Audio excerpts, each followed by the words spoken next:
Sosok Bribda Fauzan 2 kali dipecat Polri. Kini kasus KDRT, dulu lolos dari kasus ruda paksa mantan pacar.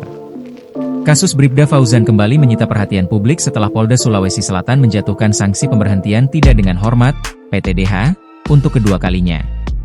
Anggota polisi ini sebelumnya pernah dipecat pada 2023 akibat kasus ruda paksa, namun kembali berdinas setelah bandingnya diterima. Kini, ia kembali terseret kasus baru yang melibatkan korban yang sama, yang kini sudah jadi istrinya sendiri. Kabid Propam Sulsel Kombes Zulham menegaskan keputusan PTDH terhadap Bribda Fauzan diambil berdasarkan fakta persidangan yang menguatkan pelanggaran berat tersebut. Setelah ditelisik, Bribda Fauzan sebenarnya sudah sempat dijatuhi sanksi PTDH usai meruda paksa wanita berusia 23 tahun berkali-kali pada 2023 silam. Akan tetapi, ia kemudian menikahi wanita itu sehingga hukumannya berubah menjadi sanksi demosi 15 tahun saat melakukan banding. Hal inilah yang membuatnya kembali diterima Polri. Ya, pemberatan dia yang paling utama bahwasannya dia pernah membuat surat pernyataan bahwasannya dia akan bertanggung jawab terhadap istrinya. Makanya dikabulkan bandingnya sehingga 15 tahun, demosi, kata Zulham. Pihak korban rela dinikahi karena dengan alasan menerima iktikat baik dari Bribda Fauzan. Namun, Bribda Fauzan langsung meninggalkan istrinya pada hari pertama pernikahan.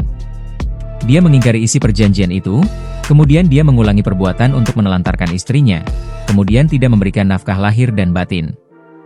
Itu fakta persidangan yang kita dapat, bebernya. Meski demikian, Propam Polda Sulsel mengaku terbuka jika Bribda Fauzan akan mengajukan banding terhadap putusan PTDH ini. Pihaknya menegaskan tidak memiliki kepentingan selain mengembalikan hak masyarakat yang dilanggar oleh oknum anggotanya. Kemudian terhadap terduga pelanggar, anggota yang terbukti bersalah dan sudah melalui tahap persidangan, apabila ada putusan yang dianggap tidak sesuai atau dia masih mau melakukan upaya hukum, banding silakan aja. Pasti kita dari Bid Propam tidak ada kepentingan kita adalah bagaimana mengembalikan hak-hak daripada warga masyarakat yang dilanggar oleh anggota, terangnya.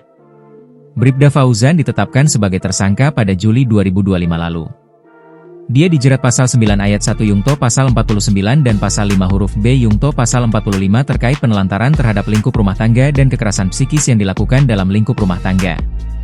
Panit 2 Subdit 4 Renakta di Treskrimum Polda Sulsel Ibda Mahayudin Lo menjelaskan ancaman pidana untuk kasus penelantaran adalah maksimal 3 tahun penjara dan denda 15 juta rupiah. Sementara kekerasan psikis diatur dengan ancaman 3 tahun penjara dan denda 9 juta rupiah.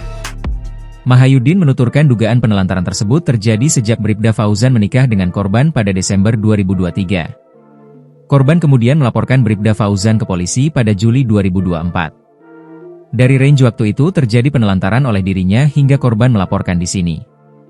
Demikian hal juga dalam range waktu itu terjadi kekerasan psikis terhadap diri korban hingga itu pun dia melaporkannya menjadi 2 tindak pidana di dalamnya, kata Ibda Mahayudin Lo.